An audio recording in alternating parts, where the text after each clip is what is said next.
660B professional development is based upon the adult learning theory by Malcolm Knowles. He talks about in that his discussion about how adults learn that self-directed teaching, meaning adults prefer to take control of their learning process and make decisions about what they learn.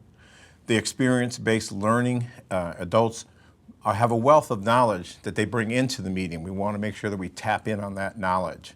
There's internal motivation. Adults are motivated by the relevance of the learning to their professional or personal lives. So we want to make sure the professional development looks at something that they have to do in their work at the school site. And prior experience. Adults have a significant amount of prior knowledge, and we want to make sure that we're letting them influence each other with what they know. And also the last part of it is they need to know. Adults seek to understand the relevance of what they're learning.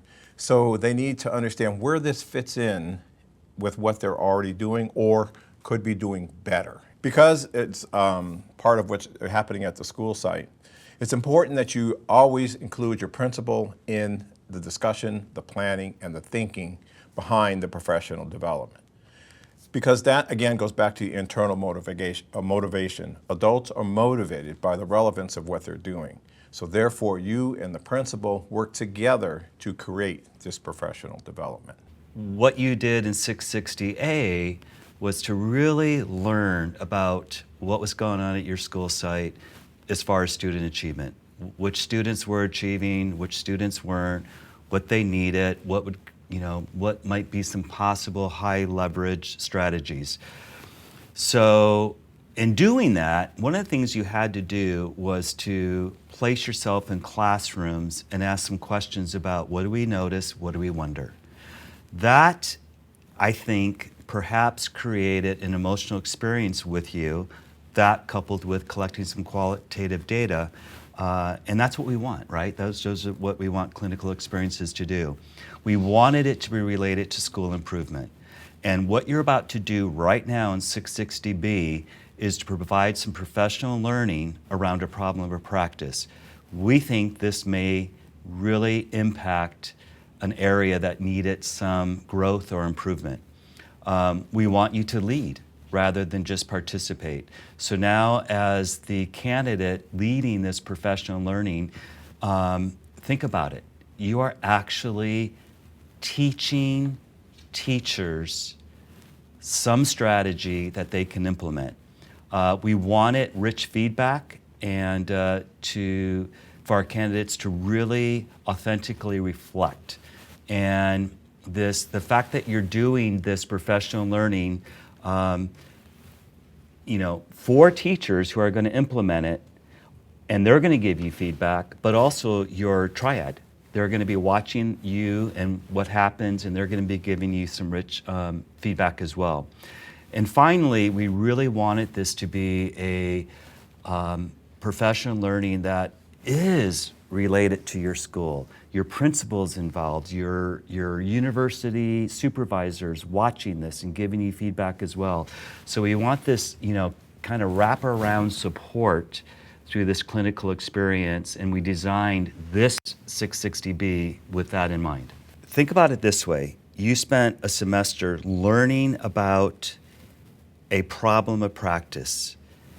You didn't just say, I'm going to go back to what you said earlier, that our students are struggling with reading.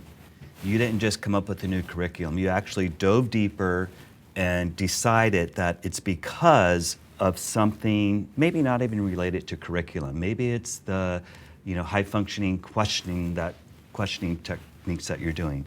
So this problem of practice has now gone through some thinking on your part as a candidate, as a school leader, and you have decided, I think I need my teachers who teach language arts, we need to teach them this strategy. And we think that if we teach them this strategy, it will have impact, hopefully high impact, on this problem of practice that is causing the struggle with reading. So the problem of practice, when you focus on that and you make people aware of that, that's the internal motivation that adults need. They need to understand why are we doing this? Why is this relevant?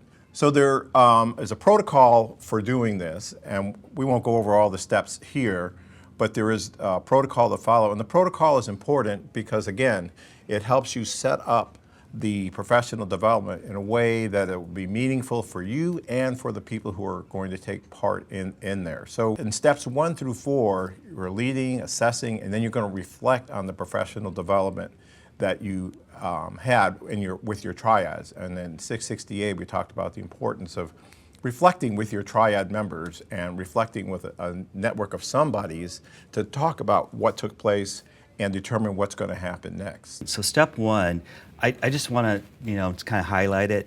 You're spending time first identifying the factors impacting this practice, right?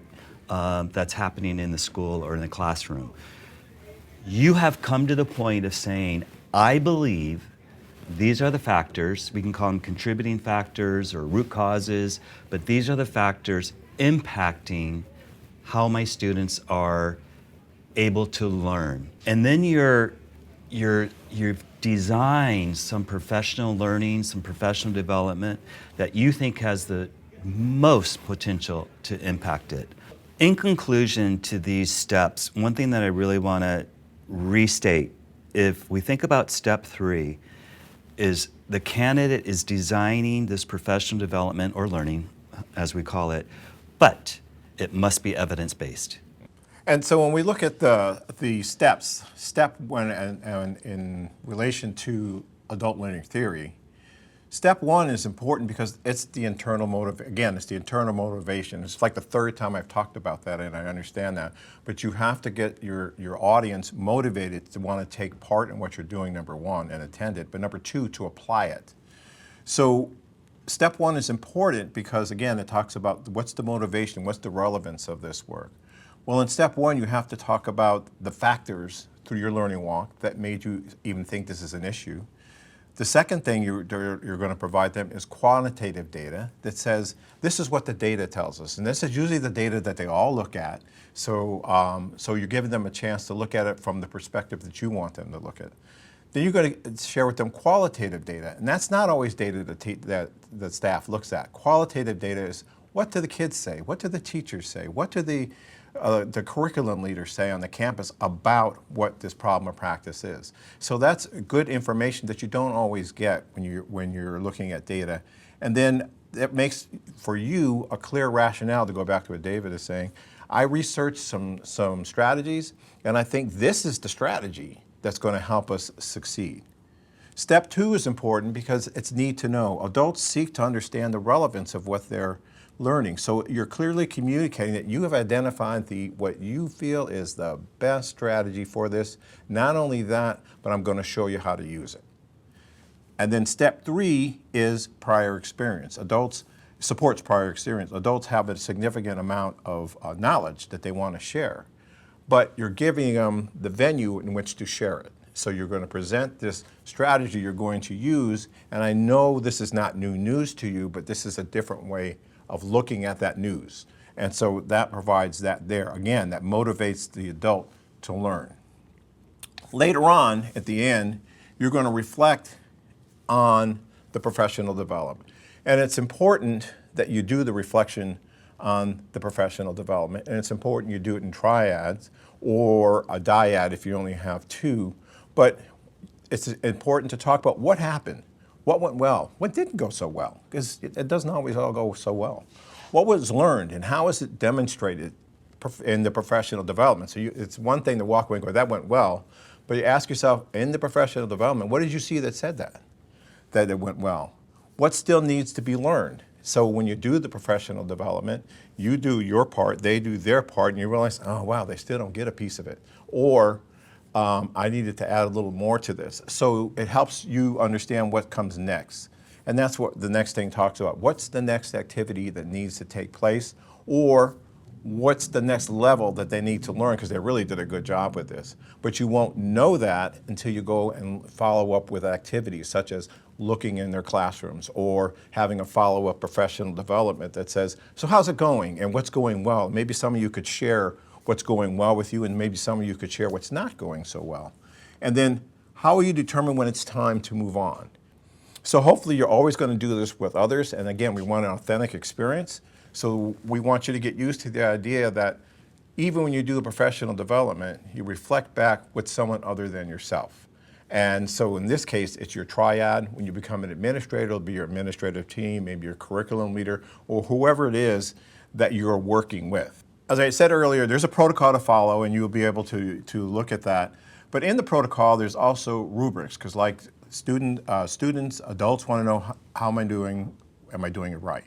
So there's rubrics that you can look at and review as you're planning and so forth.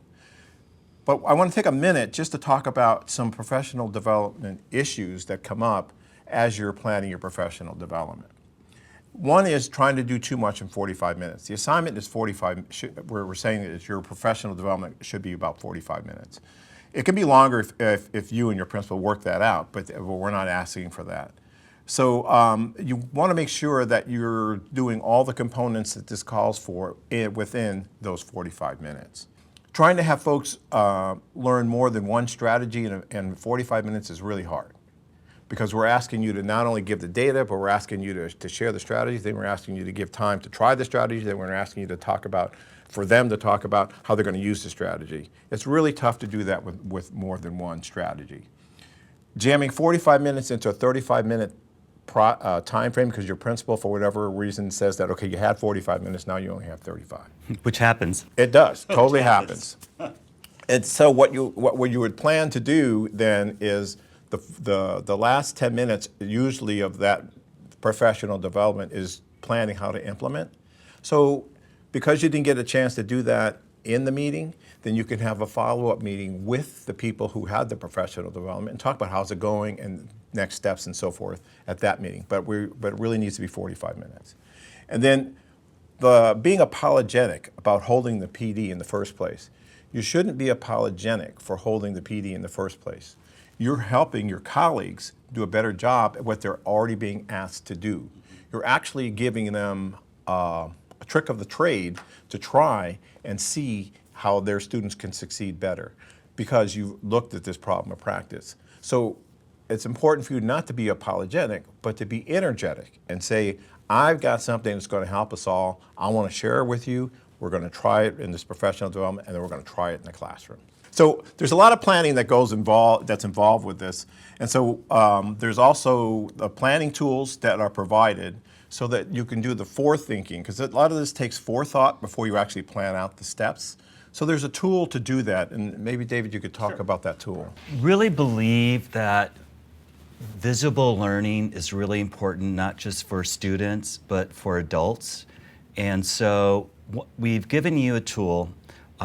It's called the Designing Professional Learning for Clarity. So teacher clarity, whether you're a classroom teacher or the principal, vice principal, teaching your staff strategies or whatever. So it's really designed with kind of three areas. The first is establishing the purpose of your learning. And then what success criteria are you going to look for? And then the third is the components of instruction. So I'm going to spend just a minute. 100% believe that when you are designing professional learning, start with what objectives do I want to accomplish? Oftentimes we skip that step completely and just go into, okay, we're going to do this, we're going to do that, we're going to do this. Well, the thing that you are going to do may or may not fit with the objective that you're trying to accomplish. So start with, what are the objectives I hope to address in this PD? When will I introduce them? When will I reinforce them? When will I remind the teachers? Remember, our objective here was to do this. And so really spend quality time there. And I think if you do that first, it's going to really drive what you decide to do, the tasks, the activities you decide to do within that professional learning. So hopefully this protocol, Designing Professional Learning for Clarity, will be something to help you. It's not required, but we think it maybe something to help you think through designing your professional learning. So we want to thank you for joining us for this discussion, and we want to remind you that the goal of professional development is adult learning theory. And when you looked at the items that we talked about that support adult learning theory, the key thing is motivating people to take part and to actually do. That's the key. When you having them, they're motivated to take part because they know why. Why is always important. And then what you want me to do, so you're showing them what you want you to do. And then you say, now you try it in front of you so you can give them feedback. Those are the strongest professional developments because you're recognizing that the teachers have something to offer. Thanks again for joining us. Thank you.